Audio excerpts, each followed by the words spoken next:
Biscuit වේදිකාවට දැන් පැමිණි සීග්‍රගාමී රසේ Munchee potato cracker. Biscuit වේදිකාවට දැන් පැමිණි සීග්‍රගාමී රසේ Munchee potato cracker.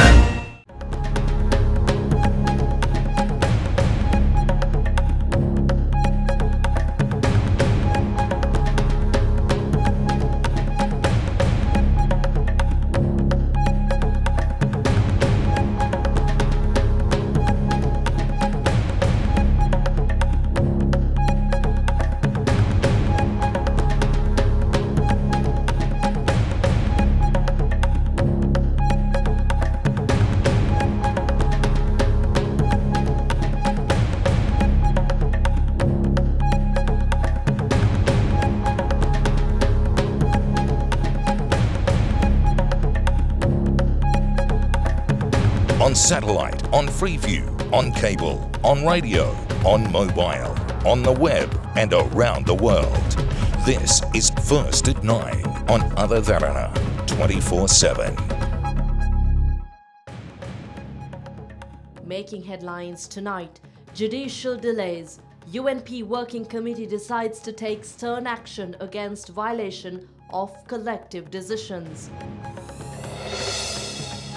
Also making headlines tonight, duty reductions, Finance Minister announces multiple tax cuts. Hope for polls. Minister Mahinda Amaravira assures date for local government polls will be announced in November. Bond inquiry revelations. Arjun Aloysius and his father shared profits after controversial bond issuance. Making headlines in news overseas, Trump commends spark resignations. US President disbands 2 high-profile business councils after CEOs resign.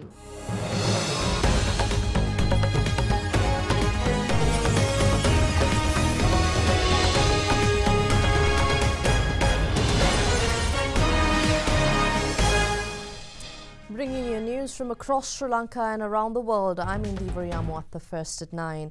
We take a look at your local stories. Minister of Finance and Mass Media Mangala Samaravira today announced tax cuts on telecom data, mini trucks and motorcycles. Speaking at a media briefing held this afternoon, the minister said that the tax concessions have been introduced in order to encourage entrepreneurship in the country. Minister of Finance and Mass Media Mangala Samaravira says that the 10% telecom levy on prepaid data will be removed from the 1st of September. They have actually agreed, they have come to an agreement with us that in addition to the 10% we are reducing, they will be adding 10% more data onto the consumer. So they are also chipping in to make this work. So this is a very, very good deal for those who use the internet, and everyone who has a smartphone can really have more data power now. Yeah. Meanwhile, the 90% ad valorem excise duty for motorcycles with an engine capacity of less than 150 cc will be removed, and duty will be based on engine capacity effective from midnight tonight. The minister also added that excise duty on mini trucks and single cabs will be reduced from 1 million rupees to 700,000 rupees.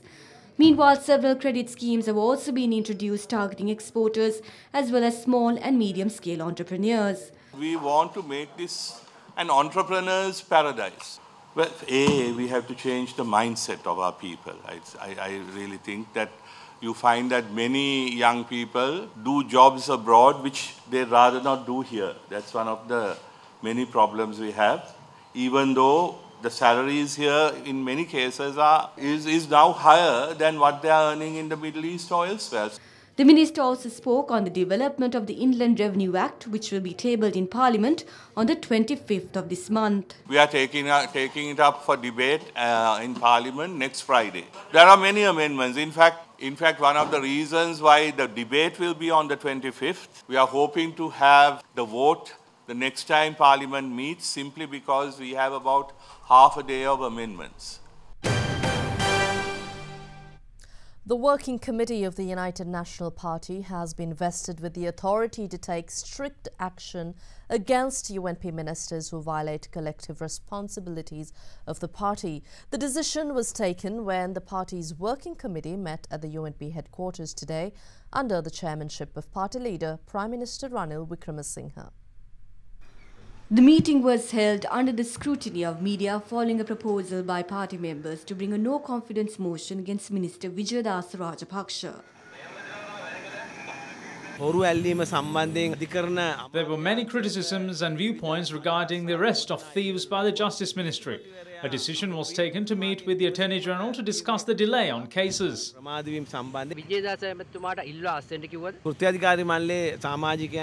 There were requests from the Working Committee members.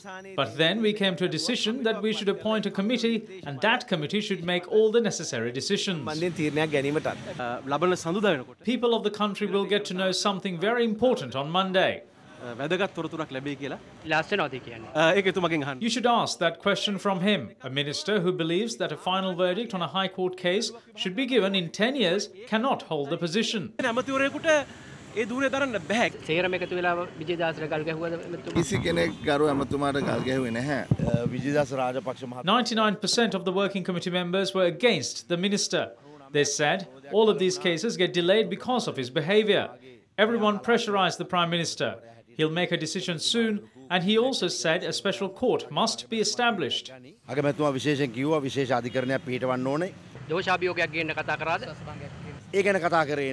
No, we didn't. We hope he would resign from his ministerial portfolio gracefully. There was also a proposal to give him another ministry. After the meeting, Minister Vijayadasa Rajapaksa left their premises without making any comments to media.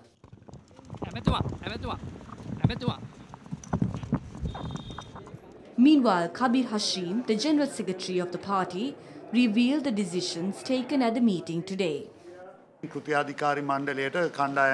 The Working Committee has been given the authority to make suitable decisions. The party will take some strict decisions on Monday.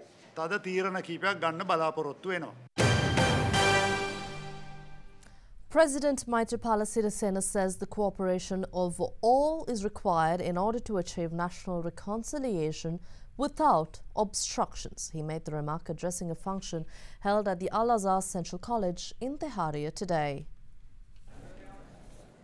The newly built three-storied building of the Al-Azhar Central College in Tehariya was declared open by President Maithripala Sirisena today.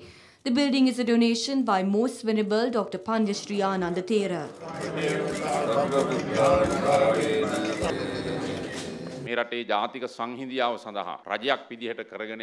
It is necessary that everyone work towards the broader national program to build reconciliation with understanding. Those who take the leadership towards it should not be blocked. Those who obstruct the national program will have to cry one day. We launched this broad national program to create reconciliation to ensure that a war will not arise in this country again. Most insult and condemn it sometimes, but national reconciliation must be ensured for the economic development of this country.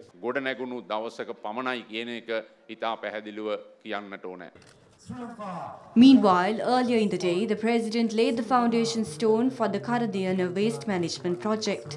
The project will see 500 metric tons of solid waste collected at the site per day being turned into electricity to power more than 37,500 households. Under the Punaradaya National Program for Environmental Conservation, the project is implemented by the Fairway Waste Management Private Limited with the collaboration of the Ministry of Megapolis and Western Development and the Ministry of Local Government and Provincial Councils. Along with power generation, the project also concentrates on producing organic fertilizer, and 90% of the waste accumulated will be used for the purpose.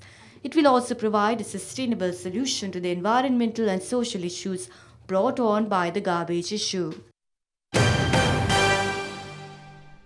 Former President Chandrika Bandaranaike Kumaratunga says that she was never a supporter of any individual politician when in active politics, except the vision of President Maithripala Sirisena, who made the January 8th transformation possible. The former president made these remarks addressing a function to celebrate the completion of 4 decades in politics by Prime Minister Ranil Wickremesinghe. An exhibition to depict the significant moments of Prime Minister Ranil Wickremesinghe's political life was declared open by President Maithripala Sirisena this morning. The exhibition is titled Ranil Who Foresees Tomorrow. The UNP defeated my party, the Sri Lanka Freedom Party, while I was president. And then Ranil became the Prime Minister in 2001 and I was the President. It was the first and only time until now that the two parties or any two parties were called upon to work together. The President from one party and the Prime Minister from the other. And the second time, of course, was when destiny brought us together again for the great movement of January 8, 2015. The first time, I must admit, was a disastrous failure. The coexistence of 2001. It lasted for 2.5 years, ended in acrimony, and was not a good example of coexistence between two parties. Suffice it to say that it was very difficult and painful for me, and I'm sure for Mr. Wickremesinghe too. Still in politics, General Secretary of the United People's Freedom Alliance, Mahinda Amaraveera, says that the government will announce the date for the local government elections by November this year. Minister Amaraveera made these remarks speaking to media following a public event in Colombo today. We are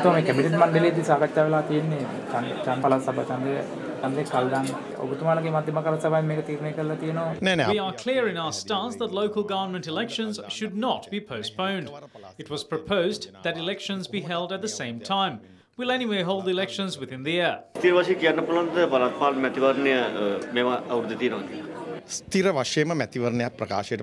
A date for the election will surely be announced this year, probably in October or November.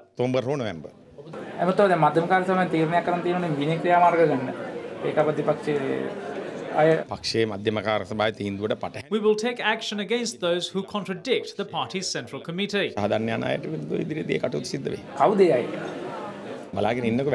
are the ones who shout the most. So see what's going to happen from next month.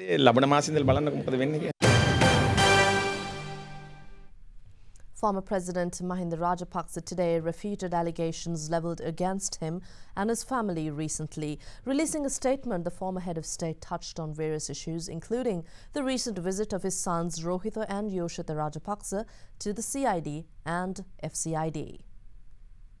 Former President Mahinda Rajapaksa quoted his son Yoshitha as saying to the CID that the Transport Division of the Presidential Secretariat maintains the vehicles and gets them painted if necessary. The CID yesterday questioned Yoshitha Rajapaksa over the alleged use and change of colour of a defender jeep originally donated by an NGO to the charity Cirilia Savia.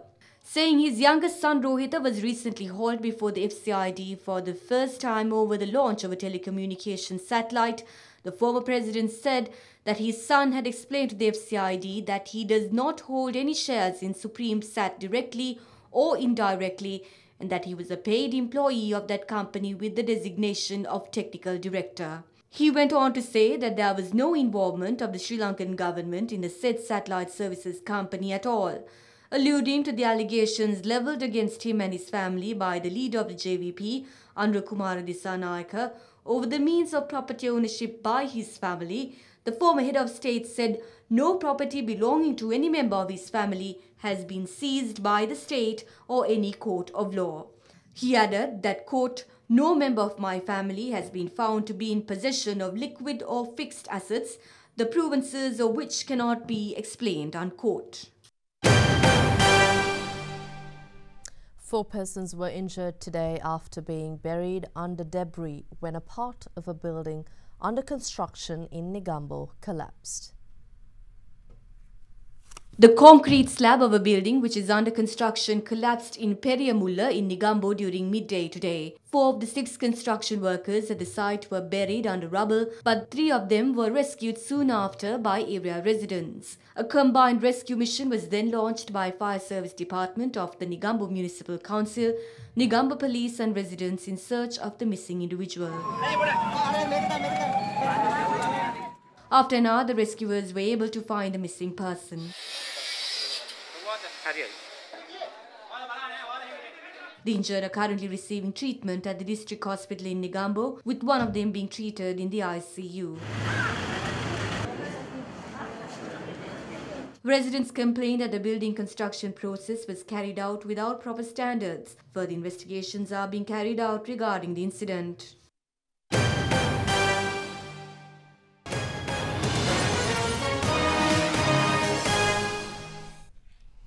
At today's sitting of the Presidential Commission of Inquiry probing the controversial bond issuance, it was revealed that more than 340 million rupees from profits of Perpetual Treasuries Private Limited generated via bond transactions during the year 2016 was transferred to a company owned by Arjuna Aloysius and his father as dividends. This was revealed while the CEO of Perpetual Treasuries Private Limited, Kasun Palisena, was responding to questions raised by members of the Commission.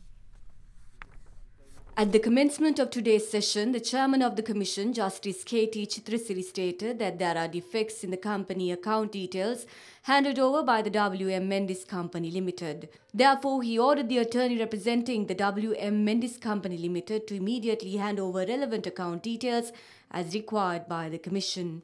Responding to questions raised by Commission members, the CEO of Perpetual Treasuries, Kasun Palisena, revealed that dividends worth 90 million rupees was given to Perpetual Assets Management Company Limited on the 8th of August 2016 and 348 million rupees on 19th of September the same year from the profit of Perpetual Treasuries Private Limited. He also revealed shares of NDB, Lanka Ashok Leyland Limited and Central Finance Limited were brought at a sum of 642 million rupees from the dividends. He further revealed that the dividend of 340 million rupees was given to Perpetual Capital Holdings, which is owned by Arjun Aloysius and his father Jeffrey Aloysius. In the meantime, Senior Additional Solicitor General Dapula de Oliveira told the Commission the Attorney General's Department might take about a week's time to examine the documentation handed over by Perpetual Treasuries Private Limited, which includes a list of 240,000 telephone conversations. He said the process will be followed by the examination of the CEO of Perpetual Treasuries, Kasun Palisena. Agreeing to the requests made by the Attorney General's Department, the Commission members adjourned proceedings until Friday the 25th. And State Minister of Public Enterprise Development Lakshmanya Bewardena warns that if corrective measures are not taken over the profits of Perpetual Treasuries Private Limited, the economy of the country stands to incur a loss of 1 trillion rupees within the next 30 years. He made the statement addressing a media briefing held at the Sri Lanka Freedom Party headquarters in Colombo today. Since I worked in a bank, I clearly say that this incurred us a loss of 1 trillion rupees. The report Perpetual Treasuries Private Limited handed over to the central bank shows a profit of 25,000 billion rupees. Bank interests increased from 10% to 22 to 24%. We can't bring in foreign investment at this rate of interest. There was 1.8 billion rupees left at the Sri Lanka Investment Board when I left as a minister. By last year, not even 1 billion rupees have come in. We believe we have the strength to protect the country and the party members from this problematic situation.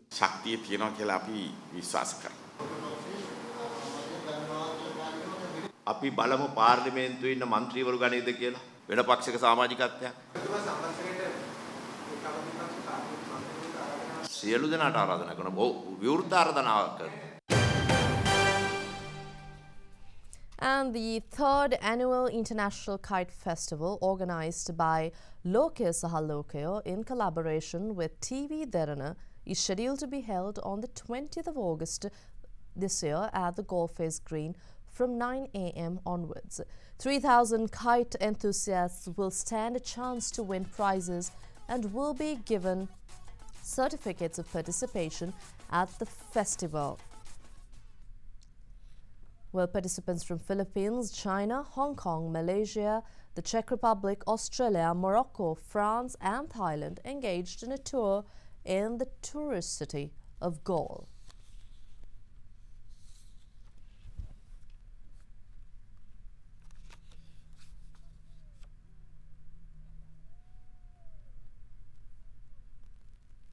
The Ministry of Science, Technology and Research announced that the Earth will be experiencing a total solar eclipse on the 21st of August. This will mark the first total solar eclipse since 1955. With more local stories, it's now time to take a look at other news from across Sri Lanka.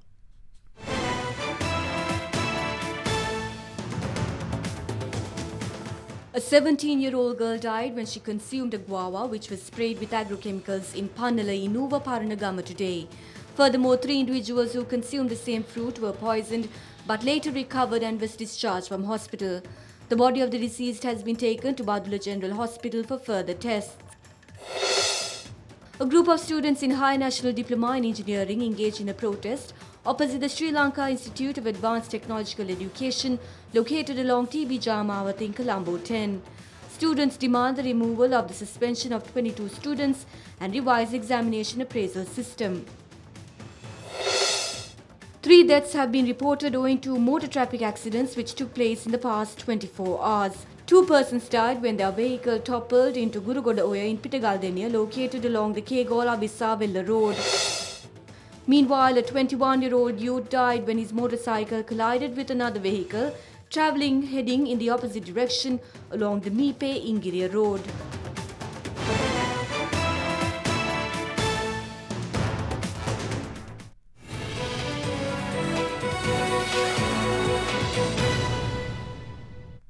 In business tonight, Minister of Special Assignments Dr. Sarath Amanugama says government will set up the National Economic Council soon, keeping with the pledges made to the general public via the good governance regime. He elaborated on the decision during a media briefing of the Sri Lanka Freedom Party today. But we have to now implement many of the initiatives that were taken within the first half of the government, and for this purpose this council will help us firstly to implement and speed up the economic activities of government. Now the structure of this council will be His Excellency who will preside. There will be the Prime Minister, there will be the Minister of Finance, then there will be the 3 secretaries, Secretary to the President, Secretary to the Prime Minister and Secretary to the Treasury, plus the Governor of the Central Bank. This will be an apex body, mostly dealing with the policy issues, so that there will be no misunderstandings, conflicts regarding the policies of the government. Well, the Norwegian ambassador to Sri Lanka, Torbjørn Gostad Seither, announced that the arrival of the Norwegian research vessel Dr. Fridtjof Nansen to the Bay of Bengal area in 2018 at an event held in Colombo last evening. The research vessel will assess marine stocks for countries located in the Bay of Bengal area. The last research was conducted 40 years ago. The reception of the regional planning meeting of the research vessel Dr. Fridtjof Nansen was held with the participation of heads of missions, business community from Norway and senior government officials. A 3-day regional seminar is worked off from the 16th to the 18th of August to finalize the 2018 Bay of Bengal Marine Survey by the research vessel. Fish is the main protein resource for Sri Lanka, as many nations.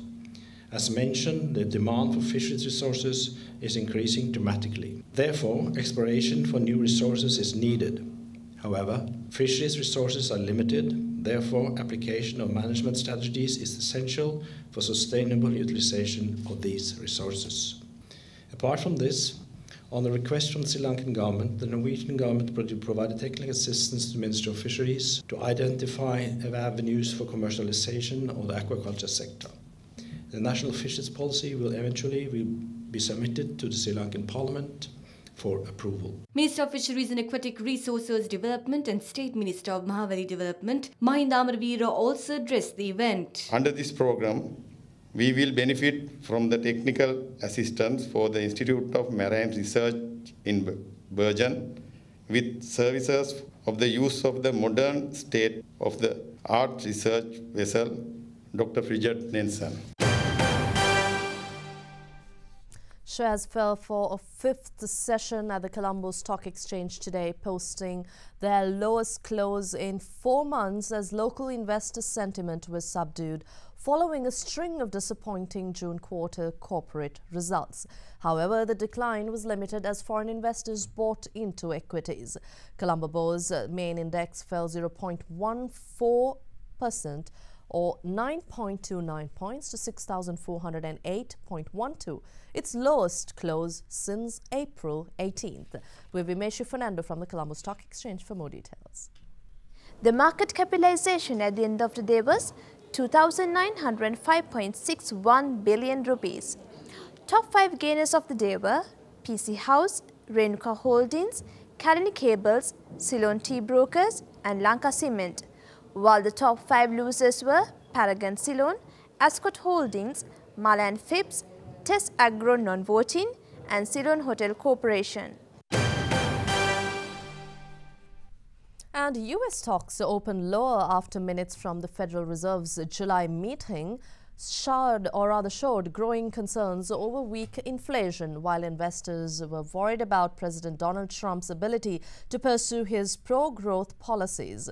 All the 11 major indexes were lower, with technology index 0.4% fall topping the list.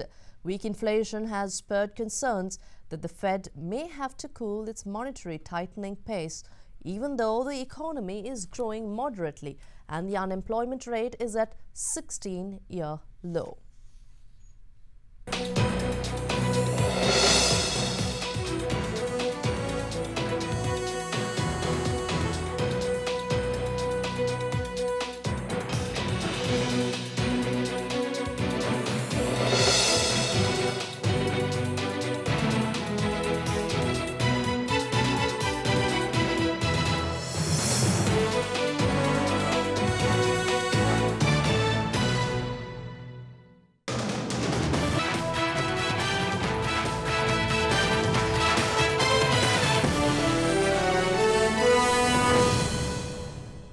In sports, the third and fourth quarterfinals of the Under-17 Division 1 cricket tournament concluded last night with Nalanda and Royal Colleges grabbing the last 2 slots. Nalanda College went up against Mahanama College at the Royal Grounds, while Royal College took on Thurston College at the St. Thomas's College grounds. In a low-scoring encounter, Nalanda College beat Mahanama College by 3 wickets. After being put into bat, Mahanama boys were bowled out for 137 runs in the 41st over. Chasing 138 for victory, Nalanda College got over the line in 45.4 overs with 3 wickets in hand. In a closely contested quarter-final, Royal College beat Thurston College by 2 wickets. Electing to bat first, Thurstonites were bundled out for 202 runs with 5 balls to spare. Chasing 203, Royalists won the match in 47 overs with 2 wickets to spare.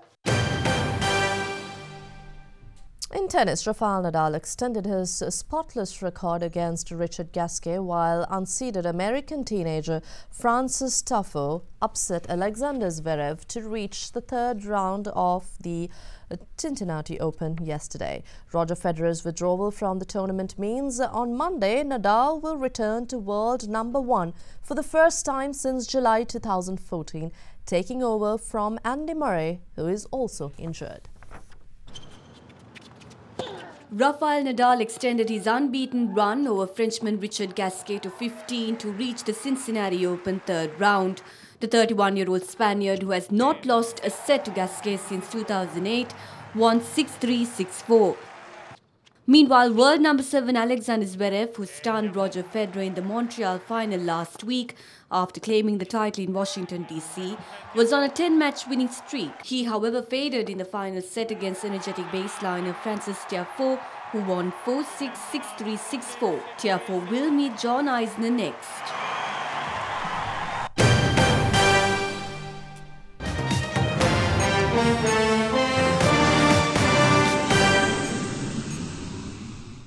In news overseas, U.S. President Donald Trump disbanded 2 high-profile business advisory councils yesterday after several chief executives quit in protest over his remarks blaming weekend violence in Virginia on anti-racism activists and White House nationalists. Chief White House strategist Steve Bannon attacked white nationalists who were seen as a supporter of them as clowns, with the fallout from violent protests in Charlottesville rumbles on. A parade of prominent Republicans also rebuked Trump as well as US ally Britain, leaving him increasingly isolated after his comments on Tuesday about the bloodshed in the college town of Charlottesville. Meanwhile, the mayor of Phoenix asked Trump to delay a rally planned for next Tuesday, an appeal the president appeared to reject. And we cross over to Dhammika Ekanayaka at the Weather Centre.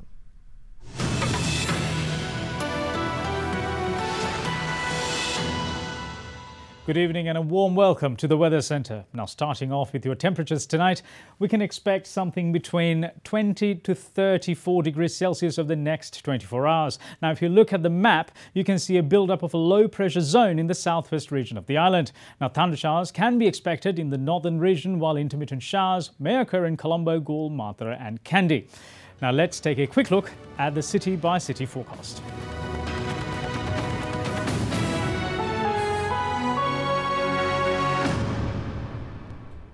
That's all from us for tonight, but before you go, we'd like to take you back to the memory of Elvis Presley, whose 40th death anniversary was celebrated worldwide by thousands of his fans. Born in 1935, he began his career as a musician at the age of 19, merging rhythm and blues with country music and popularizing the rockabilly sound. Elvis passed away on the 16th of August in 1977 at the age of 42, filling the hearts of music lovers world over with sorrow. That said, however, many continue to believe that Elvis is still among the living. Good night.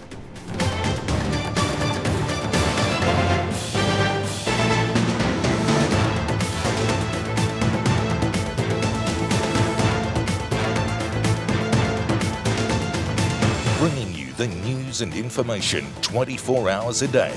This is Sri Lanka's premier news channel, Other Derana 24/7.